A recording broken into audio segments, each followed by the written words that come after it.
Hello বন্ধুরা, আজকে চলে আসছি বসুন্ধরা সিটি শপিং কমপ্লেক্স। তো আপনারাকে আজকে ভালোভাবে দেখাবো। তার আগে আমি একটু দেখে নিই, কারণ আমি এখানে ফার্স্ট টাইম এসেছি। তো এটা হচ্ছে বসুন্ধরা সিটি শপিং কমপ্লেক্স। এটা মূলত কারেন্ট বাজারে, কেউ বসুন্ধরা ভেবে ভুল করবেন না। বসুন্ধরা সিটি শপিং কমপ্লেক্স বললে সবাই আমরা মনে করি যে বসুন্ধরা এলাকা, কিন্তু না, এটা হচ্ছে কারেন্ট বাজারে একটা বড় শপিং মল। এটা হচ্ছে বসুন্ধরা সিটি শপিং কমপ্লেক্স। অনেকবার আসার কথা থাকলেও কিন্তু আসা হয়নি। তো এবার যেহেতু এসে পড়েছি, সেহেতু একটু ভালোভাবে দেখে নিই। তো বড় বড় শপিং মল গুলো আমার অনেক প্রিয়, এগুলাতে আমি অনেক মজা পাই। এই জন্য ঢাকা শহরের বড় বড় শপিং মল গুলোতে আমি একটু ঘুরে দেখার চেষ্টা করি। বসুন্ধরা সিটি শপিং কমপ্লেক্সের পাশে এটা একটা ভবন। তো এটা একটা ভবন তো না, পুরো একটা এলাকা নিয়ে ভবন, মাথা নষ্ট পুরাই। তো বসুন্ধরা সিটি শপিং কমপ্লেক্সের সামনে যে রাস্তাটা, এই রাস্তাটা আমার অনেক ভালো লেগেছে। তো এবার যে আমরা এই রাস্তাতে টিকটক করছি, আর আমাদের টিকটক করার কারণে রাস্তাতে মানুষ যেতে পারছে না, এই কারণে আমার এগুলো দেখে হাসি পেয়েছে। শপিং মলের সামনে যে ঝর্ণার ব্যবস্থা করা আছে, এটাতে আমাকে অনেক মুগ্ধ করেছে, কারণ এই ঝর্ণাগুলো আমাকে অনেক দেখতে ভালো লেগেছে। দিন বা রাত বলে কোনো কথা নাই, এগুলো সবসময় এরকম চলতেই থাকে। তো নিচ দিয়ে পাইপেরও ব্যবস্থা করা আছে।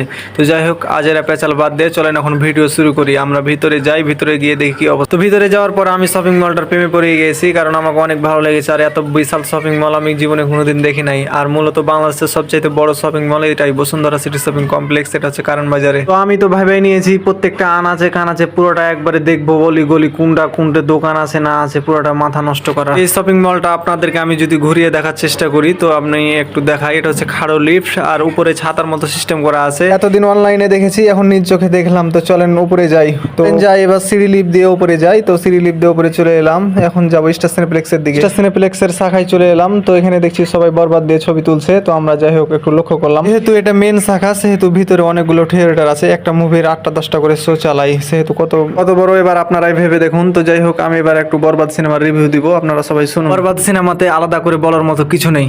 একটা কমার্শিয়াল সিনেমাতে যা যা দরকার ডিরেক্টর মেহেদী হাসান হৃদয় তাই রেখেছেন। Action, violence, romance.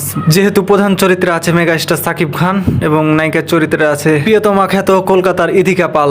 ইদিকা পাল নিজেই মাস্টার মাইন্ড এই সিনেমায়। বাইরের সিনেমার সাথে কম্পেয়ার করার মতো এই প্রথম বাংলাদেশে একটা সিনেমা তৈরি হয়েছে। সিনেমা দেখলে আপনি বুঝতেই পারবেন না ডিরেক্টরের এটা প্রথম সিনেমা। অল টাইম ব্লকবাস্টার বানিয়ে ফেলছে। অতীতের সব রেকর্ড ব্রেক করে ইন্ডাস্ট্রি হিট।